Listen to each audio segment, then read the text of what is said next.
Ah là là, Toyotaro. Je l'aime bien et je trouve même qu'on a trop tendance à lui taper dessus, mais là, recopier trait pour trait une scène de Dragon Ball, ça va plus, c'est trop. Et on va en parler dans l'Haute Actu, votre émission d'actu manga, animé, jeux vidéo Japon tous les samedis à 14h, enfin pas samedi dernier.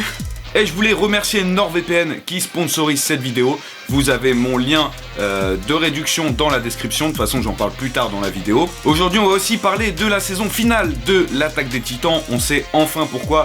Est-ce que le studio d'animation a été changé pour la dernière saison? On va aussi parler de Demon Slayer, le film qui sort ce week-end au Japon, de Evangelion, mais aussi de Yu Yu Hakusho. Haute Actu, c'est parti! Nombreux sont ceux et celles qui attendent le dernier film Demon Slayer qui tarde à sortir au Japon. Et pour l'occasion de la sortie du film dans les salles japonaises ce week-end au Japon, la chaîne de cinéma Toho Cinéma a levé certaines restrictions liées au Covid. Depuis le mois de septembre, en effet, les cinémas japonais avaient le droit de remplir leurs salles, mais la consommation de friandises, nourriture ou boissons était interdite. Et bien, exceptionnellement, des boissons seront vendues, mais toujours l'interdiction de manger et de porter un masque obligatoire, et surtout d'éviter les échanges verbaux dans l'enceinte du cinéma. Alors on ne sait pas si c'est vraiment juste pour la sortie du film qu'ils ont décidé de lever ces restrictions, mais il est sûr que Toho et Aniplex attendent énormément de ce film pour faire énormément de ventes et donc du coup énormément de recettes. Et forcément pour les Japonais, un passage au cinéma, ça s'accompagne d'une grande boisson et de popcorn. Encore un moyen donc de récupérer de l'argent facilement. En tout cas, vu comment c'est parti en France, je pense qu'on n'est pas prêt d'avoir le film avant au moins 2025.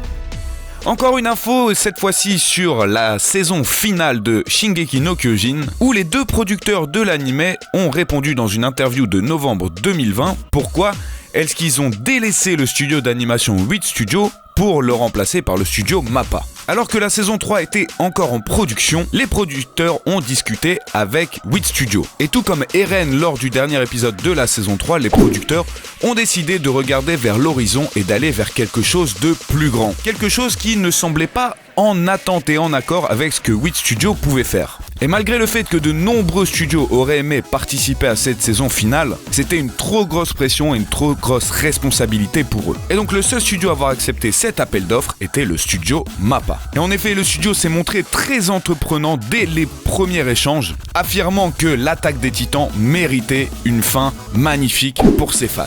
D'ailleurs, les producteurs ont tenu à satisfaire les fans avec cette saison finale, puisqu'elle sera faite d'une traite, pour éviter certainement la frustration que peut engendrer chez les fans une saison en 2 parties. On n'a plus qu'une seule chose à faire les gars, c'est donc attendre le 7 décembre.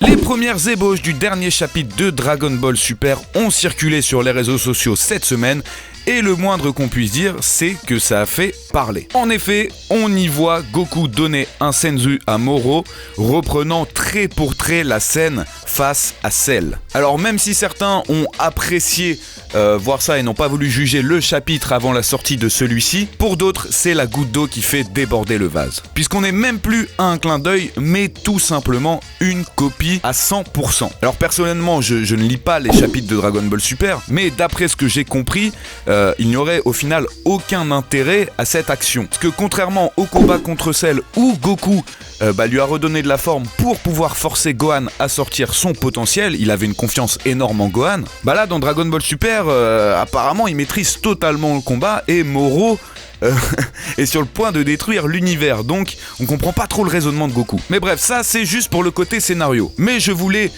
parler de cette polémique pour revenir sur le sujet qui est quel est le public cible de Dragon Ball Super et pourquoi est-ce que beaucoup ne s'y reconnaissent plus? Pourquoi beaucoup ne reconnaissent plus Dragon Ball là-dedans? Car même si c'est censé être Akira Toriyama au scénario, et on met ça entre gros guillemets, c'est Toyotaro donc qui dessine et qui émet aussi ses idées, enfin qui adapte les idées de Toriyama. Toyotaro qui était juste un putain de gros fanboy qui avait sorti une suite non officielle qui s'appelle Dragon Ball AF. Et je vois à chaque fois qu'il s'en prend vraiment plein la gueule, comme si c'était de sa faute, alors qu'en réalité, il est bloqué. Je suis même pas sûr que, en vrai, le scénario, ce soit vraiment lui qui décide. Tout ça est décidé par des gens plus hauts que lui. Et surtout, il doit se baser sur des croquis de Toriyama. Et quand on voit les premiers croquis que Toriyama avait fait des personnages, je trouve que Toyotaro s'en sort quand même plutôt bien. Mais il peut pas être aussi libre qu'il espérait puisque il doit rester sur les traces de Toriyama. Mais il faut aussi et surtout rappeler une chose, c'est que Dragon Ball Super n'est pas faite pour combler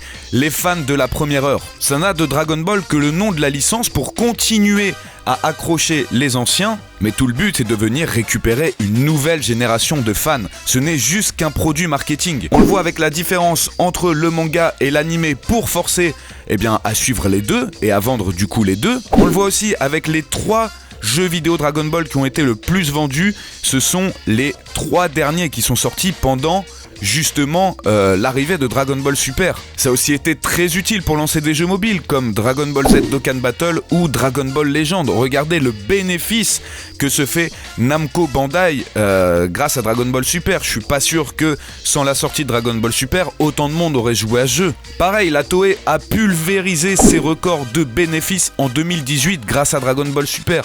Et je terminerai sur le fait que, à mon avis, tout ça est mis en scène et fait exprès. Car ils savent très bien que ça va faire parler les fans de la première heure et donc continuer à faire parler de l'œuvre et par conséquent continuer à vendre des produits dérivés. Alors je pense que c'est une situation vraiment triste pour les fans de Dragon Ball qui ont vraiment la série à cœur et qui ont grandi avec, mais pour moi il faudrait arrêter de comparer les deux puisque même si c'est censé être une suite officielle, je ne vois ça que pour ma part comme un support marketing. Dites-moi ce que vous en pensez dans les commentaires. Dragon Ball doit être l'œuvre la plus grande et la plus connue dans le monde. Ce qui forcément entraîne plusieurs théories ou encore autres vidéos sur les mystères ou les incohérences de l'œuvre. Mais très peu de personnes se sont intéressées à ce qui est pour moi un élément clé. Comment Bulma a réussi à passer son temps pendant plusieurs jours caché sur Namek ? Eh bien, figurez-vous que très récemment, Akira Toriyama a répondu à cette question. En réalité, Bulma a plutôt passé un bon séjour sur Namek, puisqu'elle avait un abonnement à NordVPN. Ce qui lui a permis premièrement de pouvoir regarder tout le catalogue Netflix de tous les pays du monde entier, et ce, même en dehors de la planète Terre. Elle avait aussi la possibilité de regarder des petits tutos coiffure pour s'entretenir durant son séjour, avec une vitesse de connexion encore plus rapide que le déplacement instantané de Goku grâce à Nordlynx. Et tout ceci gratuitement, puisqu'elle a bénéficié des 30 premiers jours gratuits, et qu'elle est restée sur Namek seulement 6 jours au final. Mais c'est pas tout, et c'est là que Monsieur Toriyama nous a donné d'autres infos encore plus croustillantes. En effet, grâce à la fonction double VPN, Bulma a pu communiquer directement avec Goku. Et tout ça sans que personne ne puisse s'en apercevoir puisque les données et les conversations étaient chiffrées. Elle a réussi à faire de nombreuses économies lors de ses achats en ligne, mais malheureusement, à cause du module CyberSec qui bloque les pubs et les malwares, elle n'a pas réussi à découvrir le secret de l'immortalité et de la jeunesse des Namek. Alors si toi aussi tu veux profiter de tous ces avantages comme Bulma, tu as dans la description mon lien pour économiser 68% et ne payer uniquement que 3,30€ par mois pendant 2 ans. Et pour ça, t'as même pas besoin de réunir les boules de cristal. On a eu le droit aussi à un nouveau teaser vidéo pour le film d'animation Evangelion 3.0 plus 1.0. C'est donc le 4e et dernier film du reboot de la saga Evangelion. À rappeler que le film numéro 3 était sorti en 2012, donc ça fait un moment que tout le monde l'attend et ça sortira donc le 23 janvier 2021 dans les salles japonaises. L'actu en bref, le manga Blue Lock va être édité en France chez les éditions Pika. Les 2 premiers tomes sortiront en même temps le 2 juin 2021. Après Slam Dunk et Shaman King, Kana a annoncé la sortie d'une Star édition pour Yu Yu Hakusho. Le premier tome devrait sortir pour juillet 2021.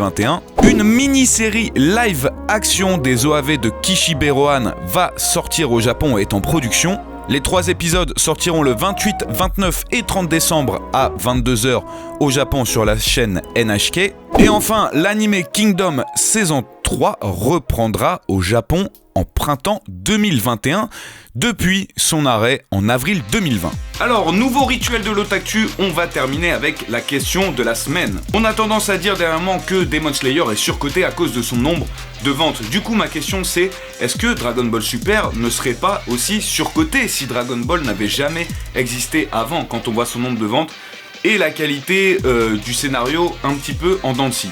Voilà, je prendrai l'une ou les meilleures réponses pour y répondre la semaine prochaine. En tout cas, si vous kiffez le concept et que vous voulez me soutenir, continuer à faire exploser la chaîne comme vous êtes en train de le faire dernièrement, tu sais quoi faire mon gars, le petit like, le commentaire, l'abonnement, la cloche. Et moi je vous dis donc à samedi prochain, 14h, pour un prochain Otaktu. Jana.